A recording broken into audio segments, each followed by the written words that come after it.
નમસ્કાર મિત્રો, તમે લોકોએ નોળિયા અને સાપની લડાઈ તો ઘણીવાર જોઈ હશે, જેમાં નોળિયું સાપને મારી હંમેશા માટે ખતમ કરી દે છે.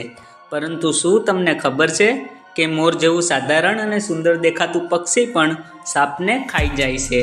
જી હા મિત્રો, મોર પણ સાપથી એટલી જ નફરત કરે છે જેટલી નફરત નોળિયું કરે છે. જેવો મોરને સાપ દેખાઈ જાય છે તો મોર પોતાની આસપાસ તેને બિલકુલ પણ પસંદ નથી કરતો, સાથે તેની ઉપર હુમલો કરી દેશે અને સાપને મારીને ખાઈ જાય છે.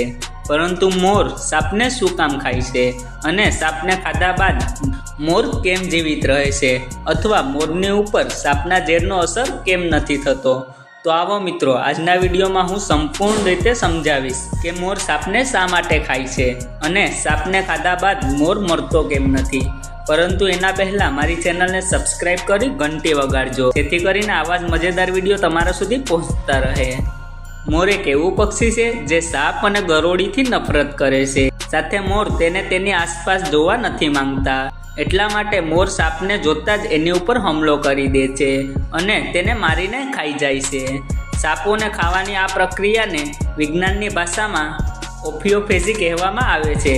સાથે જે પક્ષી અથવા જાનવર સાપને ખાય છે તેને ઓફિયોફેગસ કહેવામાં આવે છે, જેમ કે ચીલ, નોળિયું, મોર વગેરે.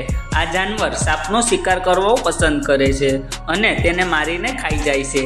હવે તમે વિચારી રહ્યા હશો કે જ્યારે મોર સાપ ઉપર હુમલો કરે છે ત્યારે શું સાપ મોરને ડંખ નથી મારતો અથવા મોર ઉપર સાપના ઝેરનો અસર નથી થતો? તો મિત્રો, એનો જવાબ એ છે કે મોર એવું પક્ષી નથી કે જેના ઉપર સાપના ઝેરનો અસર ના થાય. મોરની ઉપર સાપના ઝેરનો અસર થાય છે, પરંતુ મોર સાપના ઉપર એવી રીતે હુમલો કરે છે કે તે સાપના કરડવાથી બચી જાય. મોર સાપની ગરદન પકડી તેને દબાવી દે છે, પછી તેની ગરદનને તોડી નાખે છે. જો સાપ હુમલો કરવાનો પ્રયત્ન પણ કરે તો મોરના ખતરનાક પંજા અને મોટી પાંખો સાપના હુમલાથી બચવામાં તેને મદદ કરે છે. મોરના પંજા, ચોંચ અને તેની પાંખો તેને સાપથી લડાઈમાં હંમેશા જીતાડે છે. આમ તો મોર ઘાસ, ફૂલ અને અનાજના બીજ ખાઈને પોતાનું પેટ ભરી શકે છે, પરંતુ જ્યારે તેને વધુ માત્રામાં પ્રોટીનની જરૂર હોય છે ત્યારે તે સાપને મારીને ખાઈ જાય છે. હવે તમે વિચારી રહ્યા હશો કે જ્યારે મોર સાપને ખાય છે તો તે મરતો કેમ નથી?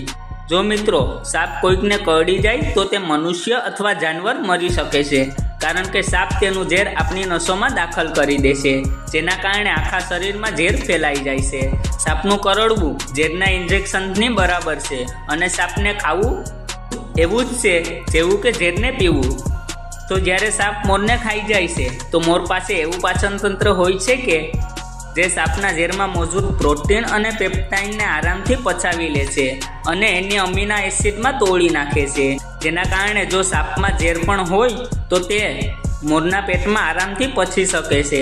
સાથે મોરના આંતરડા ખૂબ ચીકણા, જાડા અને ઊંડા પણ હોય છે, જેમાં ક્યાંય પણ જખમ નથી હોતો, જેના કારણે સાપનું ઝેર મોરના લોહીમાં ભળી નથી શકતું, જેથી સાપ તેને ખાઈ શકે છે અને બચેલા પદાર્થને મોર બહાર કાઢી નાખે છે.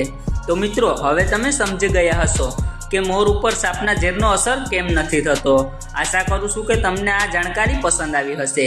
કૃપા કરીને મારા વિડીયોને લાઈક અને શેર જરૂર કરજો. ધન્યવાદ.